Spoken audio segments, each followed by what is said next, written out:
Hello बच्चों, कैसे हैं आप। आज हम प्लस 2 का इलेक्ट्रिक पोटेंशियल एंड कैपेसिटेंस जो हमने चैप्टर लास्ट लेक्चर में स्टार्ट किया था उसका एक्सटेंडेड वर्जन लेकर आए हैं। आज हमने क्या करना है, एक तो हम आज स्टार्ट करेंगे बच्चों न्यूमेरिकल से स्टार्ट करेंगे, ठीक है। जो हमने अभी तक किया है, जो फॉर्मूलाज हमने किए हैं electric potential at a point, क्या फॉर्मूला किया था, के क्यू डिवाइडेड बाय आर, ठीक है। और एक हमने पोटेंशियल का क्या फॉर्मूला कर रखा है, work done by external agent divided by test charge q naught. हमने ये दो फॉर्मूलाज अभी तक स्टडी किए हैं बच्चों, ठीक है। ये तो डेरिवेशन थी जो हमने की थी electric potential due to a point charge, ये पॉइंट चार्ज क्यू था, ठीक है।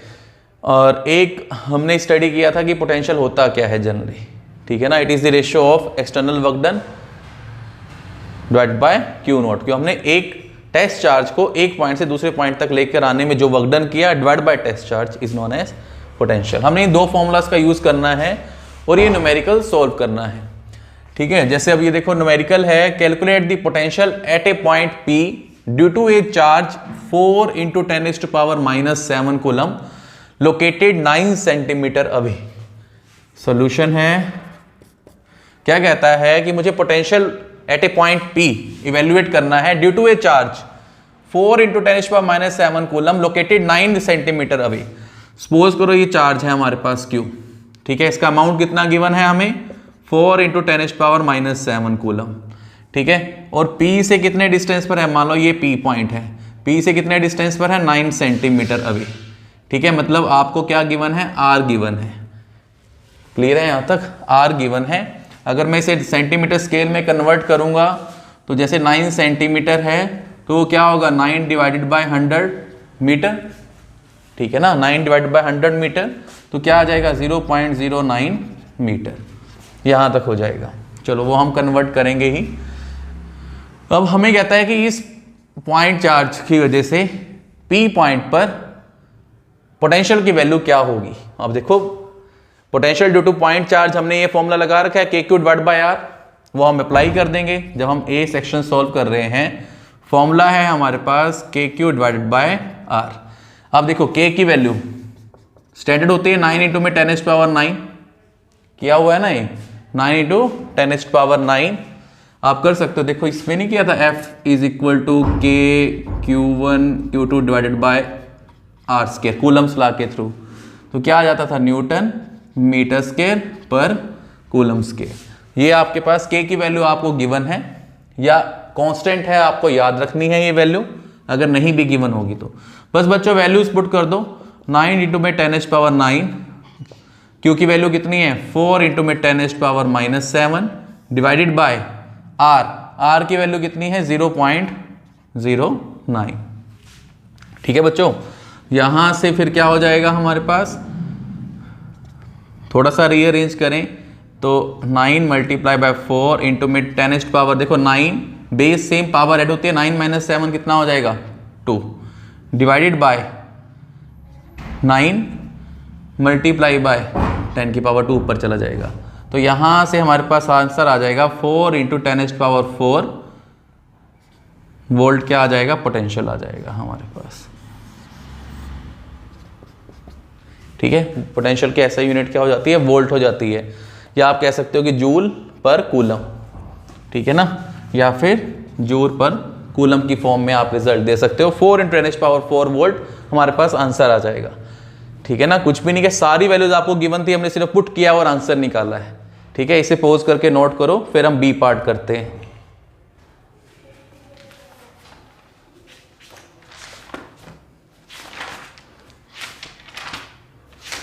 कर लिया बच्चों नोट, आगे मूव करें।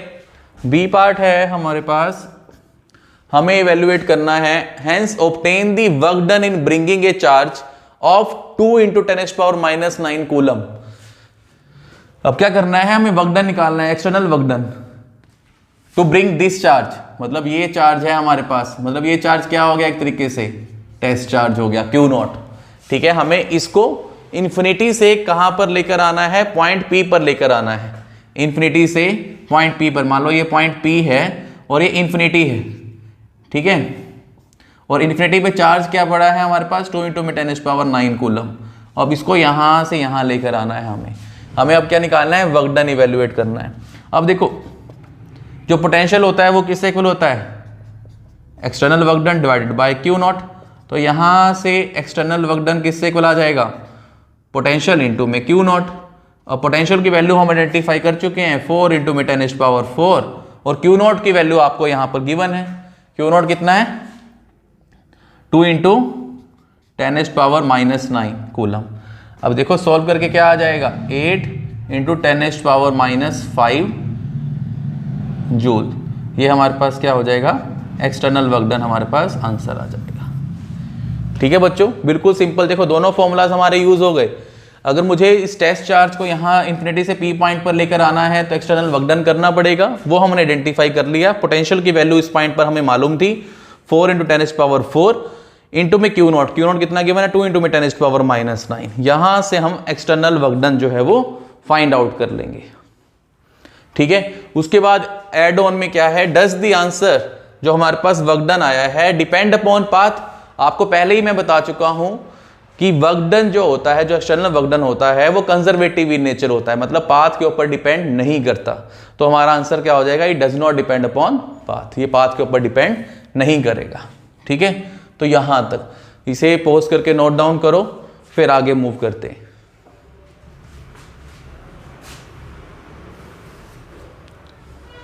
कर लिया बच्चों?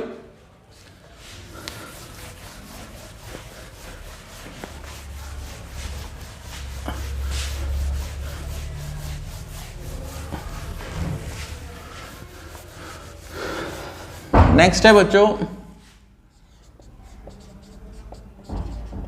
Electric potential due to system of charges. System of charges का मतलब क्या कि अभी तक हमने एक ही पॉइंट के लिए कंसीडर किया था। नंबर ऑफ पॉइंट अगर मेरे पास एक ही चार्ज के लिए कंसीडर किया था, अगर नंबर ऑफ चार्जेस आ जाएं, सपोज करो कि ये पॉइंट P है और मान लो नंबर ऑफ चार्जेस है, ये मान लो Q1 चार्ज है, ये Q2 चार्ज है, ये Q3 है, ये Q4 है। मान लो ये डिस्टेंस हो गया R1, ये डिस्टेंस हो गया R2, ये डिस्टेंस हो गया R3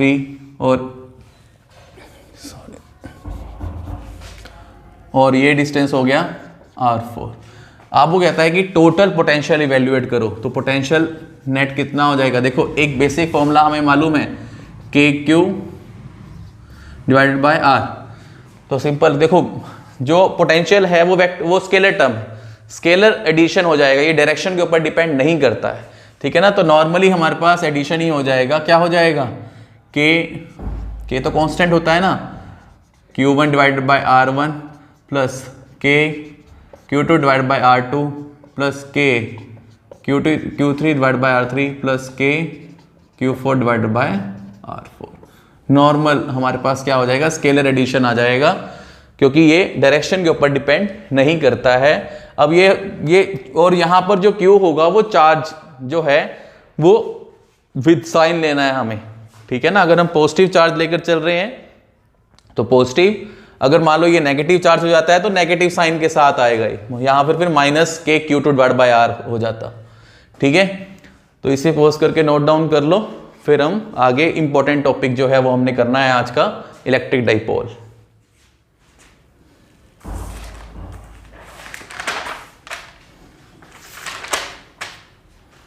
कर लिया note down?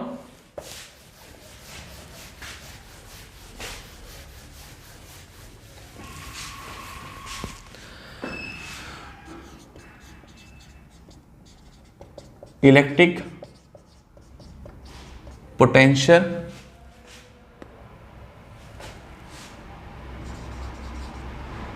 Due to electric dipole. ठीक है, electric potential due to electric dipole. तो हमने इसमें 3 कॉन्फ़िगरेशन स्टडी करनी है। अगर जिस पॉइंट पर हमें इलेक्ट्रिक पोटेंशियल की वैल्यू फाइंड आउट करनी है वो on the axis of dipole है। ठीक है ना, on the axis of dipole, second perpendicular bisector,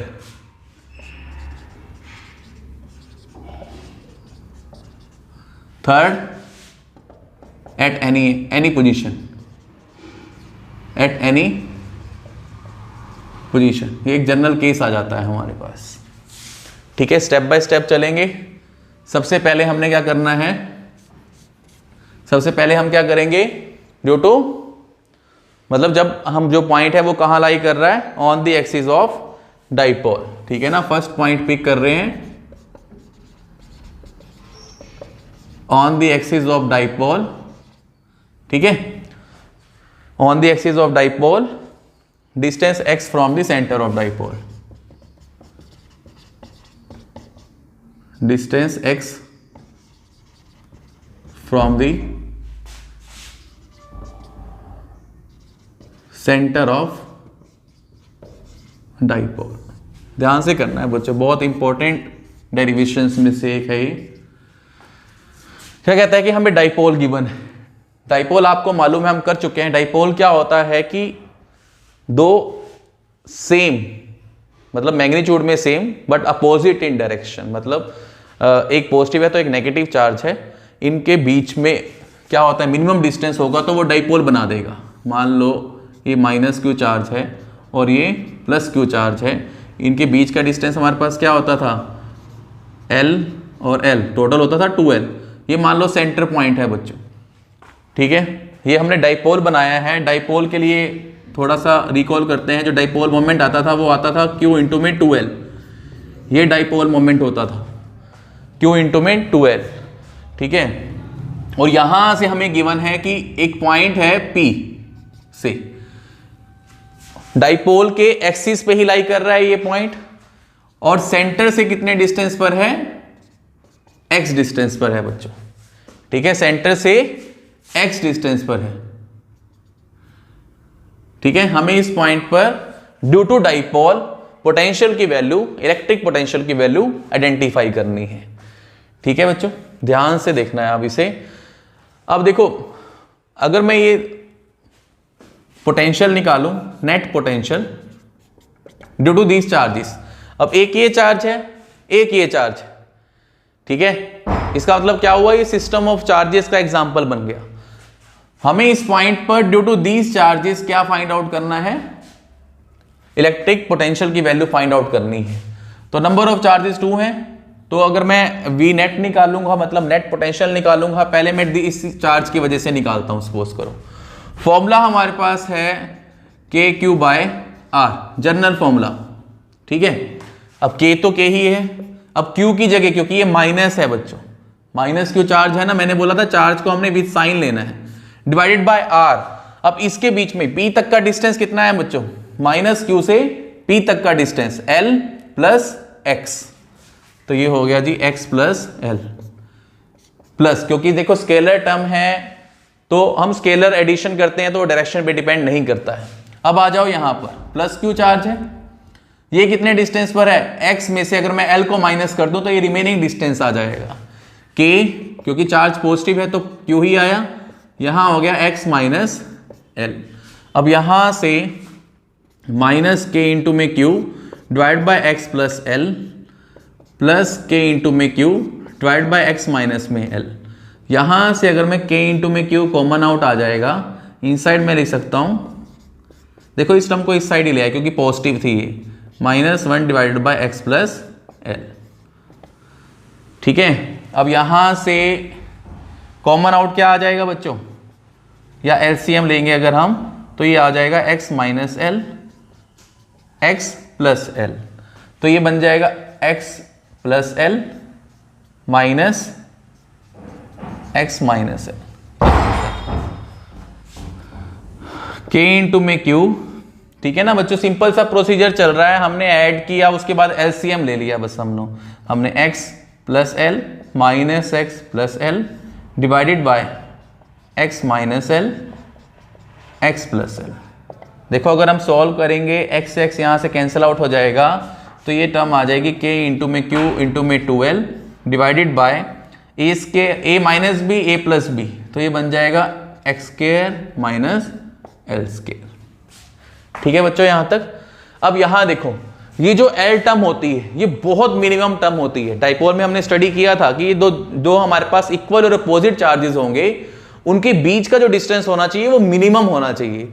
ठीक है, मतलब ये L और L है 2L बनता है, तो 2L बहुत ज्यादा स्मॉलर टर्म है। X के कंपैरिजन में very very much less than है ये L। ठीक है, तो अगर ये स्क्वायर टर्म है हमारे पास L स्क्वायर, तो ये और ज्यादा स्मॉलर टर्म मिलेगी। एक्स स्क्वायर के कंपैरिजन में हम इसे क्या कर सकते हैं, नेग्लेक्ट कर सकते हैं। ठीक है ना, तो L square can be neglected. ठीक है ना, कैन बी निग्लेक्टेड क्योंकि ये बहुत स्मॉलर टर्म हमारे पास बना रहा है। अब Q इंटू में 2L क्या होता है, Q इंटू में 2L इलेक्ट्रिक डाइपोल मोमेंट। तो मेरे पास यहां से क्या आ जाएगा, K इंटू में P divided by x square. ठीक है ना, K इंटू में P divide by x square, क्योंकि हम एल स्क्वायर को तो नेग्लेक्ट कर रहे हैं, तो हमारे पास यहां से V नेट आ जाएगा। क्लियर है बच्चों यहां तक। अगर आपको थोड़ा सा ध्यान हो, हमने electric field due to dipole भी फाइंड आउट किया था, बिल्कुल सेम प्रोपोर्शन पर, मतलब एक्स डिस्टेंस पर ही हमने P पॉइंट पिक किया था सेंटर से। तो उसके लिए इलेक्ट्रिक फील्ड की वैल्यू क्या आई थी हमारे पास, अगर ध्यान हो तो 2 इंटू में K इंटू में P divided by x cube, ये टर्म आई थी बच्चों, अगर थोड़ा सा ध्यान हो आप लोगों को। ठीक है, इसके लिए हमारे पास पोटेंशियल, नेट पोटेंशियल किससे इक्वल आ जाएगा, KP divide by x square के इक्वल आ जाएगा। ठीक है, बिल्कुल आसान प्रोसीजर किया है। यहां तक पोज करके इसे नोट डाउन करो, फिर हम आगे मूव करते हैं।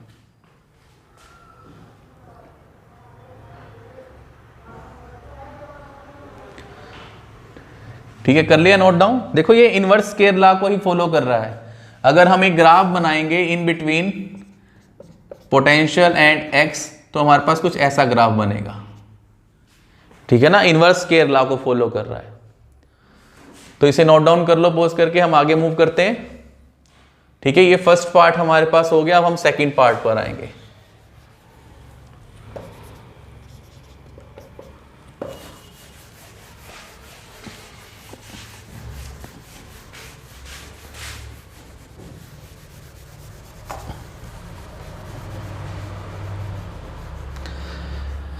देखो सेकंड पॉइंट क्या कहता है, अब क्या कहता है, परपेंडिकुलर बाइसेक्टर वाला केस है हमारे पास। ठीक है, परपेंडिकुलर बाइसेक्टर वाला केस है on the perpendicular bisector of dipole. ये माइनस क्यू चार्ज है, ये प्लस क्यू चार्ज है, ये एल डिस्टेंस हो गया, ये सेंटर पॉइंट है मान लो O। यहां से मैंने अब सपोज करो कि x डिस्टेंस पर एक पॉइंट रख लिया, सेंटर पे ही रखना है बच्चों। x डिस्टेंस पर मैंने कोई P पॉइंट पिक कर लिया। ठीक है, तो हम क्या करेंगे, पहले इसे मीट करवा देंगे।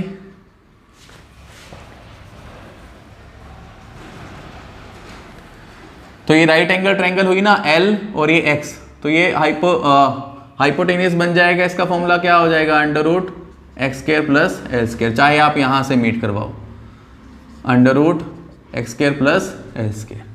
पहले हमने परपेंडिकुलर बाइसेक्टर किया, मतलब सेंटर पॉइंट, वहां से x डिस्टेंस पर क्या है, एक P पॉइंट है जहां पर मुझे पोटेंशियल की वैल्यू फाइंड आउट करनी है। ठीक है, अब ये माइनस क्यू है, वो मैंने क्या किया, इस पॉइंट को मीट करवा दिया, तो ये हाइपोटेनियस बन जाएगा। पाइथागोरस थ्योरम अप्लाई की, under root x square plus L square. Similar way में ये हाइपोटेनियस बनेगा, उसके लिए भी वैल्यू आ जाएगी। अगर मैं वी नेट निकालता हूं बच्चों, ध्यान से देखना है, क्योंकि ये डायरेक्शन पे डिपेंड नहीं करता है। ठीक है, तो हमें इसके लिए कोई रिजल्टेंट निकालने की जरूरत नहीं, जैसे हमने इलेक्ट्रिक फील्ड में किया था, पैरेललोग्राम लॉ अप्लाई किया था। ठीक है, इसमें ऐसा कुछ करने की जरूरत नहीं है, इसमें तो डायरेक्ट एडिशन हो जाएगा। फॉर्मूला हमारे पास पोटेंशियल का जनरल फॉर्मूला है KQ/R।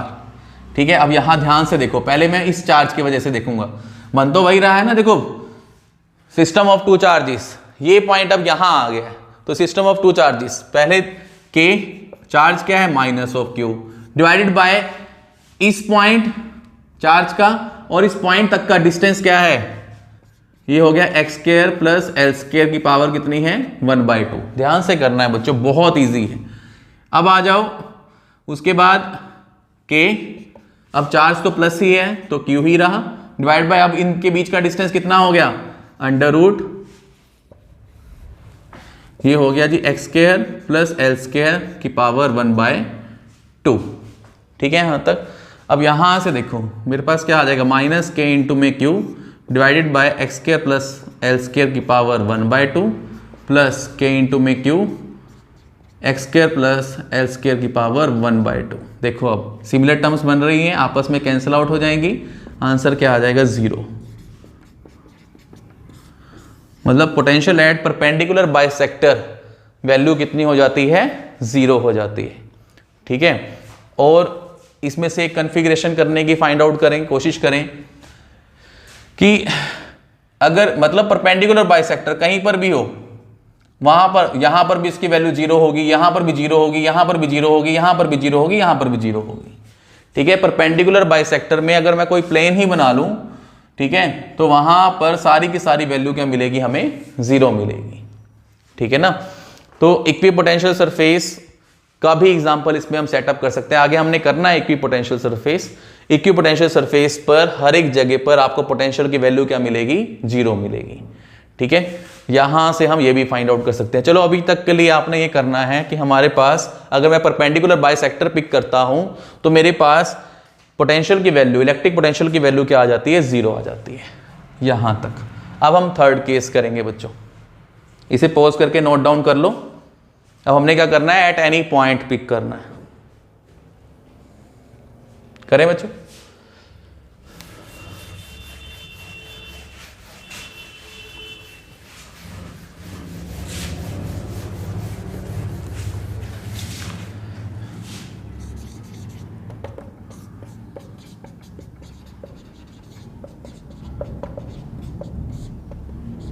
एट एनी पॉइंट से मैं एनी पॉइंट पी ही पिक कर रहा हूं। ठीक है, एनी पॉइंट हम पी ही पिक कर रहे हैं, जो अगर हम उसे कोऑर्डिनेट बनाएं आर और थीटा है सपोज करो। ठीक है, थीटा एंगल बन जाता है डाइपोल मोमेंट से कितना एंगल बना रहा है पी पॉइंट। अब जैसे देखो ये था हमारे पास, ये माइनस क्यू, ये प्लस क्यू। अब डायरेक्शन क्या होती है डाइपोल मोमेंट की, नेगेटिव से पॉजिटिव की तरफ। तो मेरे पास इस डायरेक्शन में क्या आ रहा था, पी आ रहा था।